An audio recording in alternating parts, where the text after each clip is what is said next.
The moving truck pulled away just as the sun started setting over Pinewood Gardens. Lisa stood in her new driveway, wiping sweat from her forehead and looking at the mountain of boxes still waiting inside. Her 15-year-old daughter Amy was already in her room, earbuds in, probably trying to forget they'd just left behind everything familiar. This wasn't how Lisa imagined her life would turn out. A year ago she was married, living across the country thinking everything was fine. Now she was a single mom starting over in a town where she knew absolutely no one. The divorce had been messy, but at least she got enough in the settlement to buy this nice little house in what the realtor called a wonderful close-knit community. Lisa hoped that was true. She could use some friendly neighbors right about now. The next evening she found a yellow flyer stuck to her front door. Mandatory HOA meeting, Thursday 7 p.m. All residents must attend. The bold letters and exclamation points made it seem more like a summons than an invitation. Lisa had never lived in a neighborhood with a homeowners association before. Back in her old place, everyone just kind of did their own thing. But she figured this might be a good chance to meet people, so she marked it on her calendar. Thursday came quickly. Lisa put on a nice blouse and walked to the community center at the end of the street. About 20 people were already there, sitting in folding chairs arranged in neat rows. She noticed something odd right away. Nobody was really talking to each other. Most people stared at their phones or straight ahead, almost like they were in a waiting room at the dentist's office. "You're new," a voice boomed from the front of the room. A tall man in his 50s with graying hair and a polo shirt tucked tightly into khaki pants was looking right at her. He had the kind of posture that screamed former military or someone who really wished they had been. "Yes, I just moved in on Maple Drive," Lisa said with a friendly smile, walking toward him with her hand extended. "I'm Lisa Chen. Nice to meet you." The man looked at her hand but didn't shake it. "Greg Thompson, HOA president, board member for 8 years, president for 6. He said it like he was listing credentials for a job interview. "You read the CC and Rs yet?" "The what?" "Covenants, conditions, and restrictions. Should have been in your closing documents. 247 pages. Every homeowner is required to know them." He crossed his arms. "Ignorance isn't an excuse in Pinewood Gardens." Lisa's smile faltered a bit. "Oh, well, I've been pretty busy unpacking, but I'll definitely—" "Let me make something clear right now," Greg interrupted, stepping closer. "We run a tight ship here. This isn't one of those neighborhoods where people do whatever they want. We have standards. We have rules. And I don't tolerate troublemakers." He looked her up and down like he was already deciding which category she fell into.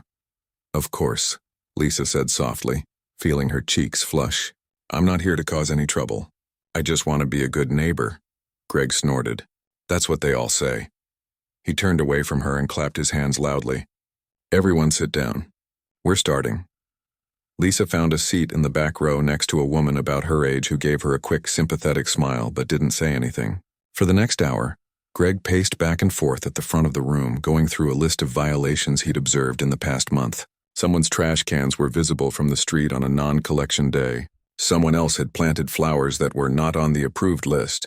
Another person's lawn was a 1/4 inch too long. Each time Greg mentioned a violation, Lisa noticed he'd look directly at the guilty party. Most people just nodded and looked down like kids being scolded by a principal. A few tried to explain, but Greg would cut them off with a sharp, "The rules are the rules." When the meeting finally ended, people practically rushed out the door. Lisa started to leave too, but the woman who'd smiled at her earlier touched her arm gently. "Hey, don't let Greg get to you," she whispered, glancing around to make sure he wasn't nearby. "He's like that with everyone, especially new people." "Is he always so—" Lisa searched for a polite word. "Intense?" "Yeah, look, I'm Rachel. I live on Oak Street. Been here 4 years. She lowered her voice even more. "Just keep your head down, follow the rules exactly, and stay off his radar. That's how most of us survive around here." "Survive? That seems a bit dramatic," Lisa said with a nervous laugh. Rachel's expression was dead serious. "Trust me, Greg makes life really difficult for people he doesn't like. Just be careful, okay?" As Lisa walked home in the dark, she thought about Rachel's warning. She'd dealt with difficult people before, demanding clients, a controlling ex-husband, even some harsh instructors back in her training days. But something about Greg Thompson bothered her. It was the way people seemed genuinely afraid of him, like he had power over their daily lives. She passed by her living room window and saw Amy doing homework at the kitchen table. They'd been through so much already this year. The last thing Lisa wanted was neighborhood drama. She'd just keep to herself, follow whatever rules this Greg person had, and focus on giving her daughter a stable, peaceful home. How hard could that be? What Lisa didn't realize was that Greg had already noticed her mailbox was slightly crooked, and that her welcome mat was burgundy instead of the approved black, brown, or gray, and that she'd parked her car 3 inches over the edge of her driveway that morning. Greg Thompson always noticed everything, and he never forgot. The first violation notice appeared on Lisa's door 3 days after the HOA meeting. It was printed on official-looking letterhead with the Pinewood Gardens logo at the top. Violation Code 7.3.2. Mailbox paint color does not conform to community standards. Your mailbox appears to be faded black rather than true black. Required correction within 72 hours or face a $50 fine. Lisa walked to the end of her driveway and stared at her mailbox. It looked perfectly black to her. She glanced at her neighbor's mailbox across the street. If anything, theirs looked more faded than hers. But there was no violation notice on their door. She didn't want any trouble, so that Saturday she went to the hardware store, bought a can of black paint, and spent an hour repainting a mailbox that already looked fine. When Greg drove by slowly in his silver SUV inspecting her work, she waved politely. He didn't wave back. 2 weeks later, another notice. This time it was about a garden gnome Amy had placed near their front flower bed. The little ceramic gnome was holding a tiny shovel and wearing a red hat. Violation Code 12.4.1. Unauthorized lawn ornamentation. Garden gnomes, pink flamingos, and decorative statuary are prohibited as they detract from neighborhood aesthetics. Remove within 48 hours. Amy was crushed when Lisa told her the gnome had to go. But Mrs. Patterson 3 houses down has like 5 garden decorations, Amy protested. I know, sweetie. It doesn't seem fair. But we're new here and I just want to keep the peace. Lisa saw the disappointment in her daughter's eyes and it hurt. But what choice did she have? The violations kept coming. Her car was parked 2 inches over the edge of her driveway. Fine. Her trash bins were visible from the street at 4 in the afternoon on a non-collection day, even though collection was at 6. Another fine. She had a small decorative wind chime that apparently violated the noise ordinance, even though it barely made a sound and several neighbors had much louder ones. Every single time Lisa complied.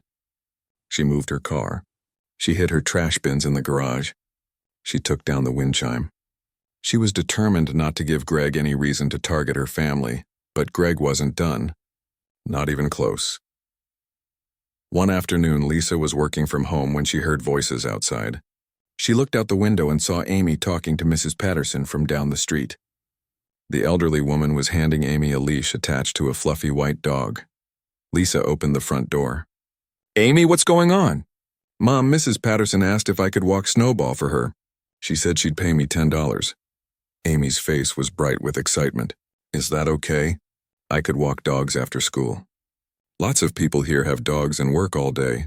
It seemed like a great idea. Amy had been moping around since the move, missing her friends. This would get her outside, active, and earning her own money. Sure, honey. That sounds wonderful. Within a week, Amy had 5 regular clients. She'd walk their dogs every day after school, and the neighbors loved her. She was responsible, the dogs adored her, and she was saving money for a new laptop. Lisa was proud of how her daughter was adjusting and making the best of their new situation. Then Greg showed up. It was a Tuesday evening. Lisa was making dinner when someone pounded on the front door so hard it rattled the frame. She opened it to find Greg standing there, his face red, a rolled-up paper clutched in his fist. Do you think the rules don't apply to you? He shouted before Lisa could even say hello. Excuse me? What's wrong? Your daughter is running a business out of this neighborhood. That's a direct violation of Code 15.2. No commercial enterprises shall be operated from residential properties. Lisa took a breath, trying to stay calm. She's just walking a few dogs for neighbors. She's helping people out. I don't care if she's walking 1 dog or 50 dogs. It's a business. It's illegal. And I'm shutting it down immediately. He shoved the paper at her. It was another violation notice, but this one threatened a $500 fine and possible legal action. Greg, please. She's just a kid trying to earn some allowance. She's not running some big operation. The rules are clear. No businesses, period. He stepped closer, invading her space. You know what I think? I think you moved here thinking you could just ignore our community standards. I think you don't respect what we've built here. Lisa felt something inside her shift. She'd been patient. She'd been polite. She'd followed every ridiculous rule he'd thrown at her, but now he was going after her daughter, and that was different. I respect the community just fine, Lisa said quietly, her voice steady. What I don't respect is selective enforcement. Half the neighborhood has the same things you've cited me for, but I only see notices on my door. Greg's eyes narrowed. Are you accusing me of something? I'm saying that if rules are going to exist, they should apply to everyone equally. You need to watch yourself, lady. Greg pointed his finger inches from her face. I've lived here for 12 years. I've been president for 6. Nobody questions how I run things. And newcomers who cause problems don't last long in Pinewood Gardens. He turned and walked away, calling over his shoulder, That dog walking stops today, or you'll be hearing from the HOA lawyer. Lisa closed the door and leaned against it, her hands shaking slightly. Not from fear, but from anger she'd been pushing down for weeks. Amy appeared from the hallway, tears streaming down her face.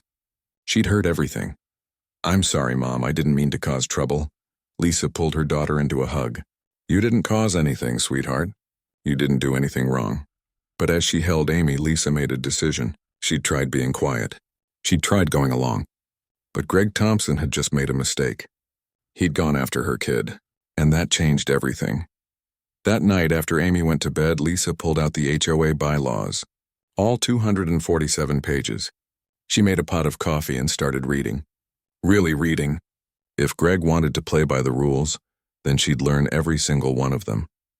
What Greg didn't know was that Lisa had spent years studying much more complicated material than HOA regulations. Learning discipline, learning patience, learning that real strength isn't about being loud or aggressive, it's about knowing exactly when to stand your ground. Lisa spent 3 nights reading through the entire HOA bylaws document. She made notes. She highlighted sections. She cross-referenced rules with the violations Greg had given her. And what she found was interesting, very interesting. Most of the things Greg had cited her for weren't actually in the official bylaws. The garden gnome rule didn't exist. The exact shade of mailbox paint, not specified anywhere. The wind chime noise violation? The bylaws only mentioned excessive noise after 10 p.m., with no definition of what excessive meant. Greg had been making up rules as he went along, or at least interpreting them so strictly that nobody else could possibly follow them.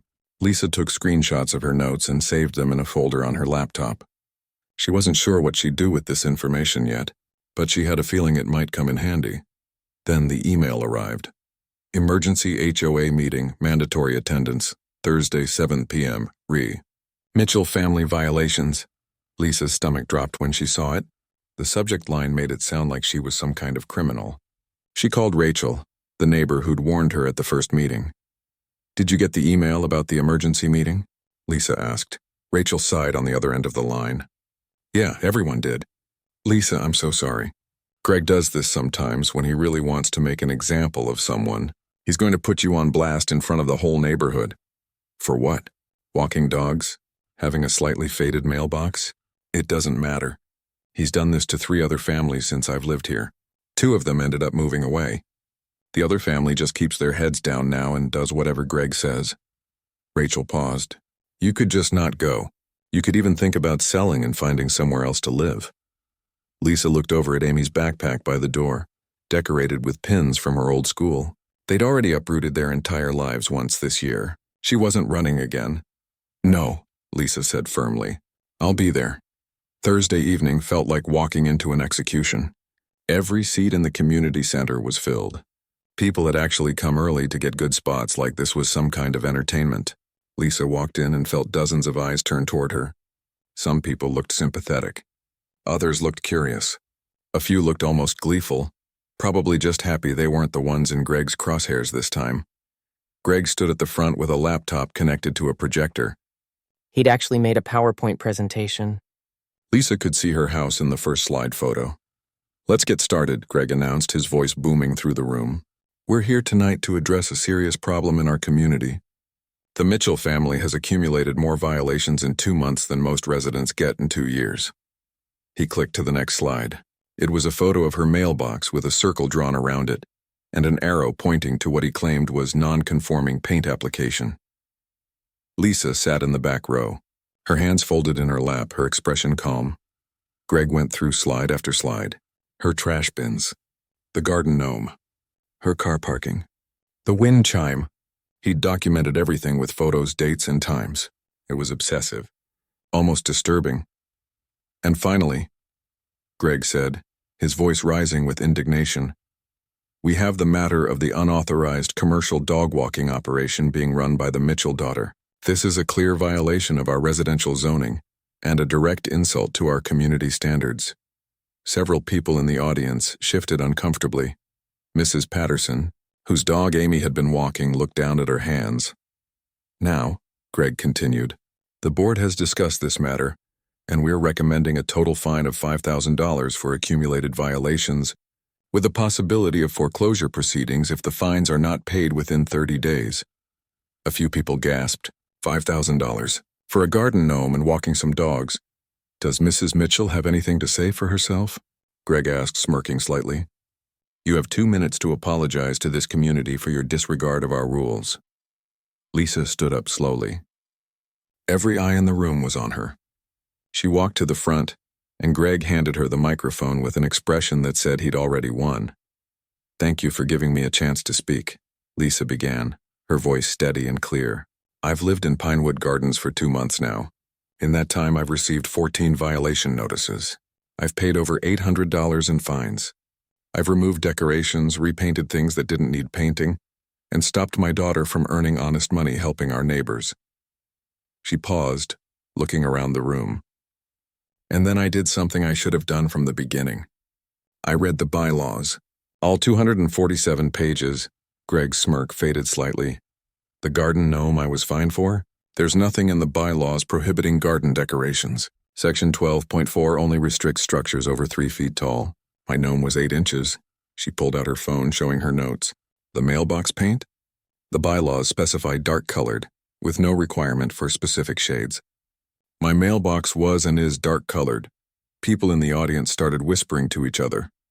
As for my daughter's dog walking, Section 15.2 prohibits commercial enterprises that involve regular client visits, business signage, or modifications to property. Walking a neighbor's dog doesn't fall under any of those categories. In fact, it's specifically listed as a neighborly service in Section 4.7, which is actually encouraged. Greg's face was turning red. Now hold on just a minute. I'm not finished, Lisa said calmly but firmly. According to Section 19.3, all violations must be applied equally to all residents.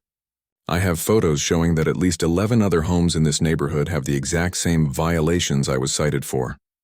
Some homes have multiple garden decorations. Some have mailboxes that are actually rusted. Several people operate small businesses from home, including an accountant on Pine Street and a website designer on Birch Avenue. The room had gone completely silent. So here's what I'd like to know, Lisa continued, looking directly at Greg. Why am I the only person being fined for things that either aren't violations at all, or that other people are doing without any consequences? Greg stepped forward, his face now fully red, his jaw clenched. How dare you question my authority? I am the president of this HOA. I've been here for 12 years. I built this community. You've been here 5 minutes and you think you can come in here and tell me how to do my job? He was standing right in front of her now, leaning down slightly, using his height to try to intimidate her. His finger jabbed toward her face as he spoke. You don't get to waltz in here and disrespect everything we've built. You don't get to ignore our standards, and you certainly don't get to stand up here and accuse me of anything. Lisa didn't move, didn't step back, didn't flinch. She just looked at him with that same calm expression, and somehow that made Greg even angrier. What are you going to do? He sneered, his voice dripping with contempt. You going to cry? Going to run home? Going to move away like the others? The silence in the room was deafening. Everyone was watching, waiting to see what would happen next, and Lisa just smiled. A small, knowing smile that didn't quite reach her eyes. No, she said softly. I'm not going anywhere. The weekend after the meeting, Lisa was trying to put the whole mess behind her. She'd made her point. Greg had backed down in front of everyone, and maybe now he'd leave her family alone. That's what she hoped anyway. Saturday morning was beautiful. Clear blue sky, perfect temperature. Lisa decided to spend some time in the backyard with Amy, teaching her a few basic self-defense moves. Nothing fancy, just some simple techniques every young woman should know. Okay. So if someone grabs your wrist like this, Lisa demonstrated, holding Amy's wrist gently, you rotate your arm this way toward their thumb. That's the weakest part of their grip. Amy followed the movement and her arm came free easily. Oh wow, that actually works. The key is not to use strength against strength, Lisa explained. You use leverage and technique. A smaller person can easily defend themselves against someone bigger if they know what to do. They'd been practicing for about 20 minutes when Lisa heard her side gate slam open. She turned to see Greg marching into her backyard, his phone held up in front of him, recording. What do you think you're doing? He demanded, still filming. Excuse me? This is my private property, Greg. You can't just, I'm documenting illegal activity, he interrupted, moving closer with his phone. You're running martial arts classes on HOA property. That's a commercial enterprise. I knew you'd slip up eventually. Amy stepped back, looking uncomfortable. Lisa moved slightly to put herself between Greg and her daughter. I'm teaching my daughter basic self-defense in our own backyard. That's not a business, and this is private property, not HOA property. I don't believe you. You're probably charging money for this. Greg was now only a few feet away, still recording, the phone pointed at both of them. How much are you charging? Who else is coming to these classes? No one. Greg, you need to leave. Right now. I'll leave when I'm done documenting this violation. He stepped even closer, now filming Amy directly. You girl, how much is your mom charging for these classes? Amy looked frightened, backing up toward the house. Lisa felt her protective instincts kick into high gear. Do not talk to my daughter. Get off my property immediately. Lisa's voice was calm but firm, the kind of tone that meant she was done being polite. Or what? Greg sneered, lowering his phone slightly and stepping right into her personal space. What are you going to do about it, huh? He reached out and poked Lisa's shoulder hard with 2 fingers. You going to throw me out? You and what army? It happened in less than 2 seconds. Lisa's hand moved smoothly, catching Greg's extended wrist. She rotated her body slightly, redirecting his forward momentum, and applied a basic wrist lock. Greg's arm twisted naturally with the movement, his body following to relieve the pressure. Before he even realized what was happening, she'd guided him backward 3 steps toward the gate, keeping the lock gentle but controlled. His phone clattered to the ground. When they reached the gate, Lisa released his wrist and stepped back immediately, her hands up in a non-threatening position. Greg stumbled, catching himself against the fence post. His face went from red to white in an instant. He stared at her like he'd just seen a ghost. That was basic Aikido, Lisa said quietly. A simple wrist lock that uses your own energy against you. I didn't hurt you. I didn't strike you. I defended myself and my daughter on my own property after you trespassed and put your hands on me.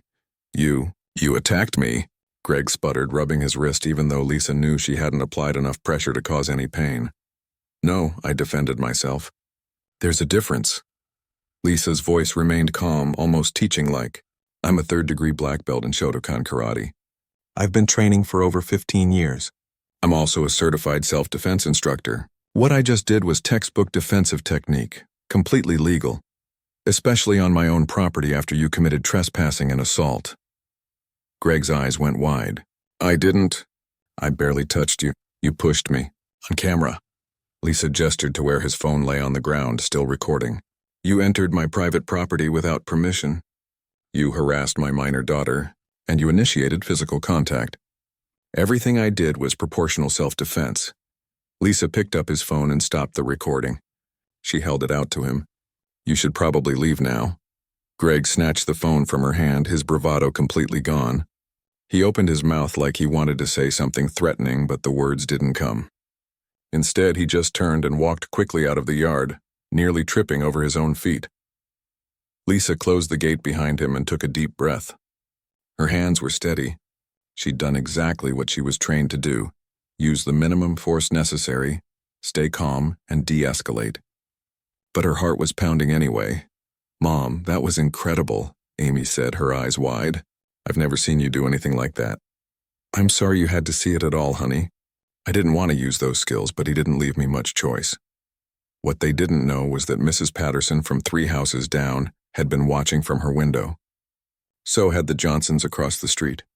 And Tom Henderson next door. All 3 of them had their phones out, and all 3 of them had recorded the entire thing. By that evening, the video had been shared in the Pinewood Gardens private Facebook group. Then it spread to the neighborhood email chain. The footage was clear. Greg barging into Lisa's yard, refusing to leave, getting aggressive, putting his hands on her, and then Lisa's calm, controlled response. The comments started pouring in. About time someone stood up to him. Did you see how gentle she was? She could have really hurt him but didn't. He trespassed and assaulted her. She had every right to defend herself. I can't believe he went after her daughter like that. But the most interesting comments were the ones that started with, "This reminds me of when Greg." People were finally talking, sharing their own stories. Years of harassment, arbitrary fines, aggressive confrontations, and selective rule enforcement. It was like someone had finally opened a dam. Rachel called Lisa that night. "Have you seen the Facebook group?" "No, I'm not in it yet." "Girl, you need to see this. Everyone's talking. And not just about today. People are sharing stories about Greg going back years. Someone even pulled up financial records showing he's been approving his own expense reimbursements without board votes. This is getting big." Lisa sat down at her kitchen table, suddenly tired. She hadn't wanted any of this. She just wanted a quiet place to raise her daughter. "What happens now?" she asked. "Now?" Rachel laughed. "Now things finally change. You stood up to him, Lisa. You showed everyone else it was possible. And that video? It proves what a lot of us have been saying for years. Greg's a bully who can't handle it when someone doesn't back down." After she hung up, Lisa went upstairs to check on Amy. Her daughter was at her desk, doing homework like it was any other Saturday night. "You okay, sweetheart?" Amy looked up and smiled. "Yeah, actually, I was just thinking. You were really brave today, Mom. You didn't yell or get angry. You just stayed calm and did what you needed to do. That's pretty cool." Lisa kissed the top of her daughter's head. Sometimes the strongest thing you can do is stay calm when everyone else is losing control. What Lisa didn't know yet was that 15 neighbors had already signed a petition calling for Greg's removal from the HOA board. And by Monday morning, that number would double.